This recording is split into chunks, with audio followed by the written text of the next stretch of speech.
Rover का ये laser rocks को बर्न करके प्लाज्मा बना देता है जो कि इवेपोरेट हो जाते हैं। इतना डिटेल रिसर्च इसलिए होता है क्योंकि इस रोवर में काफी कम स्पेस है सैंपल कलेक्ट करने के लिए, तो नासा को सबसे बेस्ट सैंपल चाहिए। रिसेंटली साइंटिस्ट को स्पेस में इंटरनेशनल स्पेस स्टेशन के बाहर माइक्रो बैक्टीरियाज मिले हैं, वो भी जिंदा।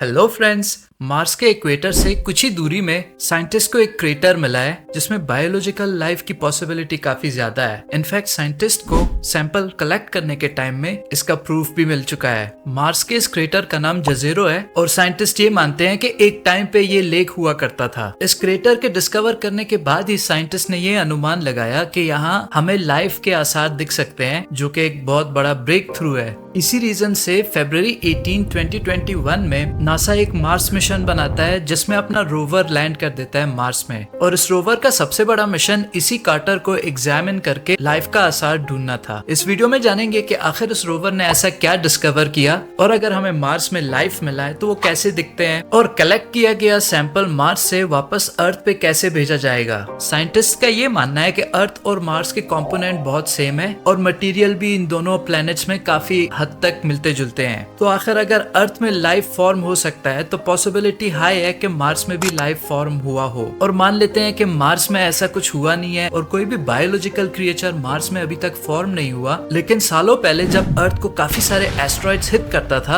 अर्थ के बहुत सारे डिब्रीज और रॉक्स मार्स तक जा पहुंचते हैं, जिससे पॉसिबिलिटी यही है कि बहुत सारे बैक्टीरियाज को और छोटे फॉर्म के जानवर अर्थ से मार्स में ट्रांसफर हुए होंगे। लेकिन क्या इवन बैक्टीरियाज के लिए भी मार्स का एनवायरनमेंट सेफ है? क्योंकि मार्स का टेम्परेचर काफी फ्लैक्चुएट करता है, कभी गर्म तो कभी ठंडा, और ऊपर से मार्स में काफी सारा रेडिएशन भी है जिससे एक बायोलॉजिकल क्रिएचर को सरवाइव करना काफी मुश्किल हो जाता है। माना कि रेडिएशन हम इंसानों के लिए बहुत खतरनाक है और हम सरवाइव नहीं कर सकते, और हम इंसान इतने फ्रेजाइल हैं कि अगर टेम्परेचर काफी गिर जाता है या काफी गर्म हो जाता है तो भी हम सरवाइव नहीं कर सकते। लेकिन माइक्रोबायोलॉजिस्ट को कुछ ऐसे क्रिएचर्स मिले हैं जो एक्सट्रीम कंडीशंस में भी जीवित रह सकते हैं। ये क्रिएचर्स रेडिएशन में भी जी सकते हैं, हाई प्रेशर में भी जी सकते हैं, -100 डिग्री तक भी जी सकते हैं, और काफी गर्म यहाँ तक के बॉइलिंग वाटर में भी जी सकते हैं। जिसमें से एक एग्जांपल है टार्टरग्रेड का। इस क्रिएचर को कोई फर्क नहीं पड़ता कितनी गर्मी है, कितना ठंड है, रेडिएशन है या प्रेशर है, और ये क्रिएचर बिना खाने के, बिना ऑक्सीजन के 30 साल तक जिंदा रह सकता है। और इस क्रिएचर के अलावा बहुत सारे माइक्रो बैक्टीरियाज हैं जो कि हैजर्डस प्लेस में ही क्रिएट होते हैं, जैसे न्यूक्लियर प्लांट पे, और ये बैक्टीरियाज हाइबरनेशन में भी जाते हैं जिससे इनकी सर्वाइवल रेट काफी ज्यादा बढ़ जाती है। जियोलॉजिस्ट के एक टीम ने धरती के अंदर 4.8 किलोमीटर खुदाई की और उन्होंने कुछ सैंपल वहां से कलेक्ट किया जिसमें माइक्रो बैक्टीरिया शामिल थे। अगर हम धरती के 4 किलोमीटर के अंदर वाली लेयर की बात करें तो उसका कॉम्पोजिशन सेम वैसे ही है जैसा मार्स का सरफेस होता है। अगर हम वहां से सैंपल कलेक्ट करते हैं तो हमें काफी मार्स के बारे में इंफॉर्मेशन दे सकता है, और फ्यूचर में मार्स मिशन पे जाने से पहले जियोलॉजिस्ट का ये प्लान है कि वो ऐसे खुदाई कई जगह पे करेंगे अर्थ के। आते हैं अपने रोवर पे वापस। नासा के परसिवियरेंस रोवर में एक स्पेशल क्वालिटी का लेजर लगा हुआ है जिससे वो आइडेंटिफाई कर सकता है कि किस रॉक के अंदर बायोलॉजिकल कंपोनेंट्स हो सकते हैं। रोवर का ये लेजर रॉक्स को बर्न करके प्लाज्मा बना देता है जो कि इवेपोरेट हो जाते हैं, और इसी वेपोराइज्ड प्लाज्मा से ये सैंपल कलेक्ट करता है, और अगर कुछ पॉजिटिव निकलता है तो उस एरिया को ये रोवर नजदीक से जाके और एग्जामिन करता है डिटेल में, जिसमें एक और लेजर यूज होता है, और उस लेजर से ये पता चलता है कि उस मिट्टी में कौन से कंपोनेंट्स हैं और क्या वहाँ पे माइक्रो बैक्टीरियाज हैं या नहीं। दूसरा लेजर लगाने का पर्पस ये है, पहला वाला लेजर ये तो हमें बता सकता है कि इसमें कंपोनेंट्स हैं, लेकिन क्या ये बायोलॉजिकल कंपोनेंट्स है या मिक्सचर ऑफ केमिकल्स है जैसे कि नाइट्रोजन और फॉस्फोरस, जिससे पहले वाले लेजर को ये लग सकता है कि बायोलॉजिकल क्रिएचर है, लेकिन दूसरे लेजर में इसी चीज को एनालाइज करके फाइनल सैंपल सामने आता है कि क्या वाकई में ये बैक्टीरिया भी है या एक फॉल्स अलार्म है। इतना डिटेल रिसर्च इसलिए होता है क्योंकि इस रोवर में काफी कम स्पेस है सैंपल कलेक्ट करने के लिए, तो नासा को सबसे बेस्ट सैंपल चाहिए। तो नासा के लिए उतने कम स्पेस में सबसे बेस्ट और सबसे सही सैंपल कलेक्ट करना काफी जरूरी बन जाता है, और अगर ये रोवर सही सैंपल्स कलेक्ट नहीं करता तो सारा मिशन फेल हो जाता है। अब इन सैंपल्स में साइंटिस्ट के लिए इतना भी जरूरी नहीं है कि इसके अंदर माइक्रोब्स और बैक्टीरियाज अलाइव या किसी भी और फॉर्म में मिले, बल्कि उनके लिए सिर्फ बायोसिग्नेचर्स भी इनफ होता है। बायोसिग्नेचर वो ट्रेसेस होते हैं या वो निशानी होती है जो माइक्रोब माइक्रोब्स सालों साल पहले छोड़ के जाते हैं। और अगर हमें बायोसिग्नेचर्स भी इन सैंपल्स में से मिलता है तो इसका मतलब है कि कभी न कभी इस रॉक में बैक्टीरियाज प्रेजेंट थे। इन सैंपल्स को कलेक्ट करने के बाद नासा और यूरोपियन एजेंसी ने 2 मिशंस बनाया इन सैंपल को वापस अर्थ पे लाने के लिए। पहले मिशन में इन सारे सैंपल्स को एक रॉकेट के जरिए स्पेस पे मौजूद सैटेलाइट पे लॉन्च करना है और दूसरे मिशन में ये सैटेलाइट इन सैंपल्स को अर्थ की तरफ लॉन्च करेगा। और इन सैंपल्स में रॉक्स और डस्ट शामिल है। और अर्थ पे आने के बाद अगर ये प्रूफ हो जाता है कि मार्स में कोई भी तरीके का फॉर्म ऑफ एलियन प्रेजेंट है तो ये काफी बड़ा डिस्कवरी हो सकता है। ये उतना बड़ा हो सकता है कि जैसे 15th सेंचुरी में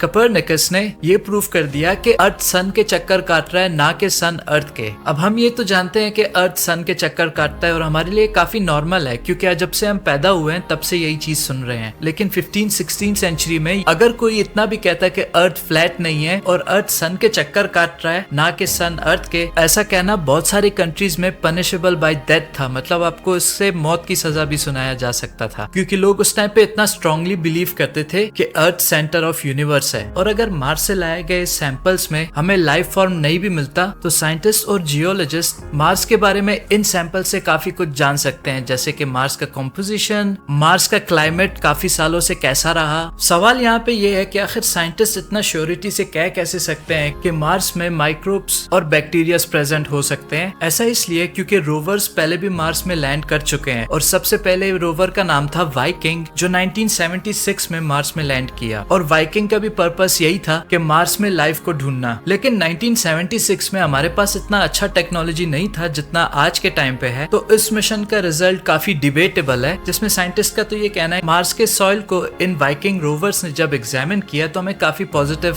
सिग्नल मिला मार्स से, जिससे ये पता चलता है कि मार्स में बैक्टीरिया प्रेजेंट है। लेकिन जो इस क्लेम को रिजेक्ट करते हैं वो ये कहते हैं कि उस टाइम की टेक्नोलॉजी काफी पीछे थी और शायद कुछ केमिकल जो मार्स में प्रेजेंट है उनको ये वाइकिंग रोवर्स देख के पॉजिटिव रिजल्ट शो किया होगा, जबकि वो बायोलॉजिकल फॉर्म में है ही नहीं। अब साइंटिस्ट ने वाइकिंग रोवर से कलेक्ट किया और सैंपल को जब एग्जामिन किया तो उस सॉइल में मेटाबॉलिज्म मिला, अर्थ में, जिसका मतलब होता है लाइफ ही होता है जो मेटाबॉलिज्म को क्रिएट करता है। लेकिन रिसेंटली साइंटिस्ट को स्पेस में इंटरनेशनल स्पेस स्टेशन के बाहर माइक्रो बैक्टीरियाज मिले हैं, वो भी जिंदा। और मार्स के मिशन में भेजे हुए जो रॉकेट्स थे वो अर्थ से कुछ ऐसे माइक्रो बैक्टीरियाज ले जाते हैं अपने साथ मार्स में, जो कि मार्स तक जा चुके हैं और वो मार्स में भी जिंदा रहते हैं। जिससे साइंटिस्ट ये बिलीव करते हैं कि कुछ बैक्टीरियाज ऐसे हो सकते हैं कि मार्स में भी अपना लाइफ बिता सकते हैं बिना किसी इंटरप्शन के या बिना किसी स्ट्रगल के। और मीथेन जैसे गैस का पाना मार्स में ये इंडिकेट करता है कि चांसेस काफी ज्यादा है कि मार्स में बायोलॉजिकल बैक्टीरियाज या लाइफ हो सकता है। मार्स में प्रेजेंट जो लेजर के थ्रू पाया गया बैक्टीरियाज है, क्या वो हमारे मिशन के कारण मार्स में ट्रांसफर हुआ है या वो पहले से मार्स में रहते थे?